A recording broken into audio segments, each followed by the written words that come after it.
Apa itu desain sistem? Desain sistem adalah proses merancang struktur dan komponen dari suatu sistem, termasuk alur kerja, data, antarmuka, serta teknologi yang digunakan. Tujuannya adalah untuk memenuhi kebutuhan pengguna sekaligus mencapai tujuan organisasi. Desain sistem membantu menciptakan sistem yang efisien, mudah digunakan, terintegrasi, dan mudah dikembangkan sekaligus menjaga keamanan data dari akses tanpa izin. Tujuan desain sistem: menentukan struktur sistem sebelum pembangunan, mengubah kebutuhan pengguna menjadi solusi teknis, meminimalkan risiko kesalahan saat implementasi, menyediakan panduan bagi tim pengembang.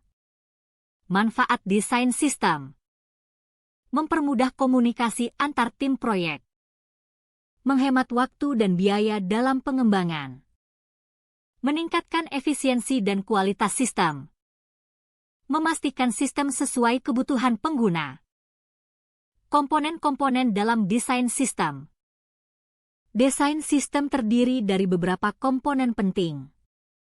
Desain arsitektur, struktur utama sistem dan bagaimana komponen saling terhubung. Desain antarmuka, bagaimana sistem berinteraksi dengan pengguna dan sistem lain.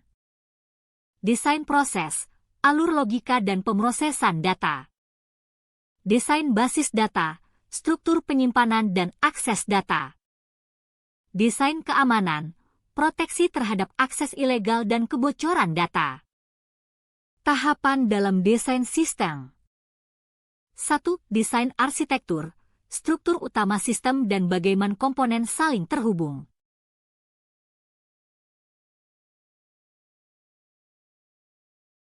Dua, desain antarmuka, bagaimana sistem berinteraksi dengan pengguna dan sistem lain. 3. Desain proses, alur logika dan pemrosesan data. 4. Desain basis data, struktur penyimpanan dan akses data. 5. Desain keamanan, proteksi terhadap akses ilegal dan kebocoran data. Dampak serangan penyalahgunaan sistem. Studi kasus, sistem pemesanan makanan online. Desain antarmuka, user memilih makanan, memasukkan alamat. Desain proses, sistem menghitung total, mengirim pesanan ke restoran.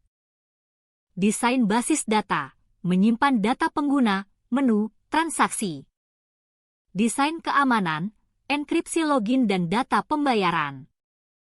Output, sistem yang cepat, aman, dan mudah digunakan. Tantangan dalam desain sistem. 1. Kebutuhan yang sering berubah. Pengguna atau manajemen bisa mengubah permintaan di tengah proses. 2. Kompleksitas sistem. Semakin besar sistem, semakin sulit merancang alur, data, dan integrasi. 3. Keterbatasan waktu anggaran. Tim harus bekerja efisien tanpa mengorbankan kualitas. 4. Komunikasi antar tim.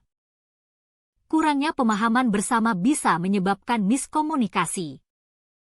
5. Keamanan skalabilitas. Desain harus siap menghadapi serangan dan mampu menangani pertumbuhan sistem. Kesimpulan. Desain sistem merupakan tahap penting dalam pengembangan sistem informasi yang bertujuan untuk merancang struktur, alur kerja, dan komponen sistem. Desain sistem merupakan tahap penting dalam pengembangan sistem informasi yang bertujuan untuk merancang struktur, alur kerja, dan komponen sistem. Dengan desain yang tepat, sistem menjadi lebih efisien, mudah dikembangkan, serta mampu memenuhi kebutuhan pengguna dan tujuan organisasi secara optimal.